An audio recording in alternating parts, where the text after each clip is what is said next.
Given the immense popularity of the Harry Potter series, it's clear why every character in the franchise would develop its own unique fanbase that's drawn to that particular person for a particular set of reasons. But one of the most curious phenomenons within the world of Harry Potter is the enduring and intense popularity of one of the most unappealing characters in the series, Draco Malfoy. In a world populated with exceptional wizards, epic heroes, and genocidal villains, why does this arrogant schoolyard bully hold so much sway with so many Harry Potter fans? The prevailing theory of the book's author is that Tom Felton is the reason why so many fangirls and fanboys are mistakenly believing that this bad boy has a heart of gold buried underneath that steely gaze and designer suit. But it doesn't seem wildly unfair to say that the author's ability to get a good read on her audience is not great, and that seems like a vast oversimplification of Draco as a character and the audience's reaction towards him. But if it's not because of his pretty face, what exactly is it that makes Draco so intriguing to so many people? After all, the amount of attention that he gets within the books is actually pretty minimal, and the screen time that he gets is even stingier, so what is there to even get intrigued by? Harry Potter is a series that is exceptionally skilled at creating dramatic tension with its storyline, but that's exceptionally bad at creating dramatic tension within its character developments. Literally every major character within the story has a pretty firmly established personality that is only refined and directed towards whatever North Star is guiding them. Although the stakes are constantly being raised and the risks are getting greater, every character has always known what they had to do and why they had to do it, with only one significant and glaring exception to that rule: Draco Malfoy. From the moment the audience meets Draco, it's clear that he's intended to be a foil for Harry, and throughout the entire series he truly does embody everything that Harry is not. He's arrogant, exclusionary, rude, entitled, and lacking in empathy. He's weak in every way that Harry is strong, he's cruel in every way that Harry is kind, and everything about his character coding is bad in contrast to Harry's good. Harry is the prime example of Gryffindor's heroism and innate goodness, while Draco is the prime example of Slytherin's elitism and cruelty. Draco was raised within a family that suffered greatly at the defeat of Voldemort, at least relatively speaking, and Harry was the one who defeated him. In a philosophical sense, it's clear that Draco is meant to be Harry's inverse, but on a more practical level, Draco should also be inherently unappealing because he's just a bully, and people don't like bullies. So why is it that so many people like him? Well, because in certain ways, Draco is the easiest character to relate to. Many of the main characters in the series make a lot of mistakes throughout the course of the story, but they seem to stick within a certain subset of mistakes that make them seem so heroic that they almost feel disconnected from normal humanity. Characters like Harry, Hermione, and Ron make mistakes based on faulty logic or mistakes that are driven by emotional reactions that they don't think through, but they don't ever really make ethical mistakes. They're good people who do good things with good intentions, and if anything ever goes wrong, it's not because they've done anything morally wrong. Draco, on the other hand, makes many ethical mistakes. He's raised by selfish and cruel people who spend his entire life telling him how superior he is, so he's very distinctly lacking in his ability to empathize and relate to others. And honestly, regardless of how anyone was raised, that lack of self-reflection and inability to understand how we can affect others is something that most people can relate to, especially when they're younger. Most people understand how it feels to make a moral mistake because of some kind of ethical or psychological immaturity, and that makes it easier for everyone to relate to Draco. And why is it that Draco is lacking this traditional moral compass? Well, because of the way that he was raised. His parents obviously loved and doted on him, but they quite literally raised him to believe in ideologies that are objectively morally wrong. From the moment he was born, he was indoctrinated to very bigoted views, and because of the privilege he grew up in and his lack of contact with any other ways of thinking, he never had any reason to question those views. And that's another aspect of his character that's extremely easy for a lot of people to relate to. More often than not, children are raised and taught ideas and ideologies that they ultimately realize they might not agree with, even if their parents raised them to believe that those ideas were objective truth. What makes Draco such an interesting character is that for the vast majority of his character arc, he had an extremely limited and unempathetic viewpoint. But his later actions and behaviors clearly indicate that he had an innate sense of morality. Draco behaves in such an arrogant and demeaning way because he doesn't think of the way that he's been raised as a point of view, he sees it as reality. So having other students like Harry or Hermione challenge that elicits an extremely negative response from him. But once the most brutal aspects of the ideologies that his parents raised him with become his reality, it's clear that it inspires an almost immediate change within him. Because Draco has an innate sense of morality, and that morality is now coming into conflict with his entire familial structure and belief system, that conflict starts tearing him apart.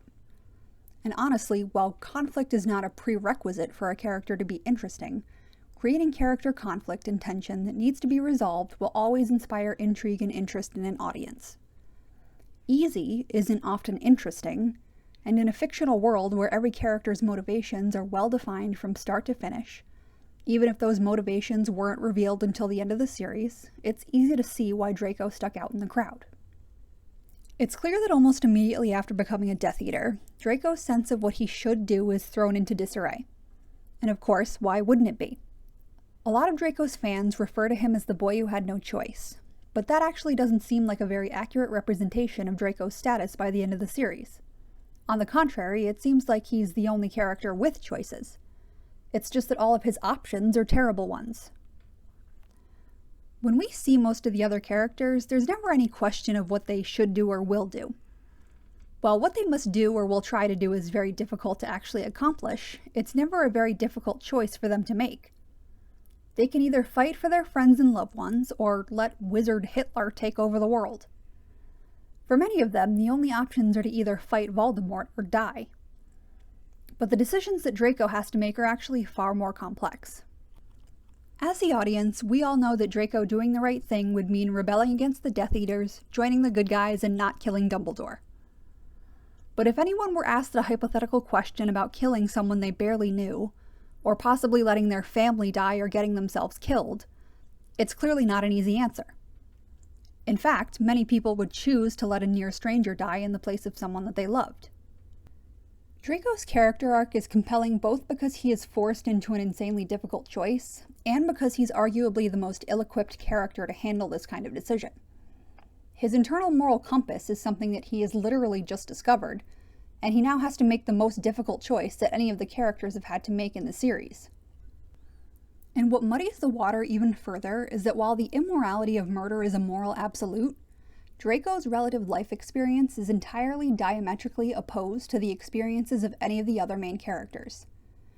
The heroes of the story understand that the Malfoys, the Death Eaters, and Dark Wizards at large are the bad guys, and by extension the audience understands that as well. But in Draco's world, those are the people who have given him all the love, acceptance, and admiration that he's ever experienced. And on the flip side, the good guys of the story have only ever offered him dismissal, derision, and rejection. So, even if Draco is having a crisis of conscience, he could possibly lose everything that has meaning to him and gain nothing in return. And compounding that pressure even further, he's never had any guidance or role modeling that would show him how to stand up against someone else, let alone someone as terrifying as Voldemort. For the vast majority of the characters in the series, regardless of where they land on the moral spectrum, the choices laid out before them are so drastically one-sided that they're not really choices at all. But for Draco, there are legitimate options, all of which could end in cataclysmic disaster for him. The Harry Potter saga is the story of its titular hero defeating the most evil wizard who ever lived, so it operates on a pretty strong dyad of good versus evil. But reality rarely lays things out that clearly. Everyone likes to envision themselves as the hero of their own story, but the truth is that everyone understands how it feels to experience difficulty in deciding what's right or wrong. Seeing characters whose experiences mirror our own is immediately appealing, and it explains why so many people are drawn to a character like Draco. And that's not the only thing that makes him relatable. While Draco spends most of the series trying to capitalize on his famous name, he's actually a pretty exceptionally skilled wizard and seems to be an excellent student. At least good enough to be made a school prefect. And while his overall position within the storyline does seem to indicate that he's popular, at least in Slytherin, it doesn't seem like very many people actually like Draco for Draco or recognize that he's good at anything. People either love him or hate him purely based on the assumptions that they make about him, many of which don't reflect his inner persona. And that's a feeling that almost everyone in the world can understand on some level.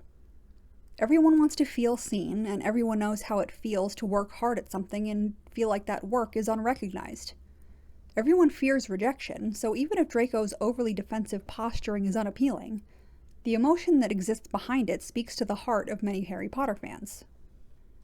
Draco was never going to be the hero of the story, but what he did get to be was something that is much more morally and thematically relevant to the audience at large.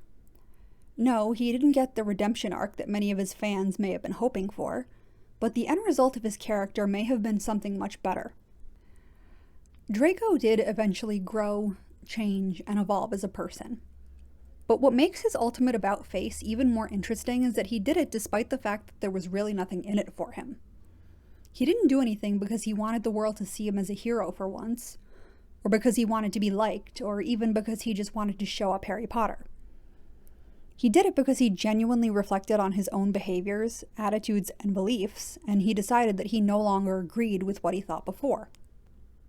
Self-reflection is one of the deepest and most profound experiences that a person can go through, but it can be extremely painful, difficult, and it isn't necessarily all that rewarding either.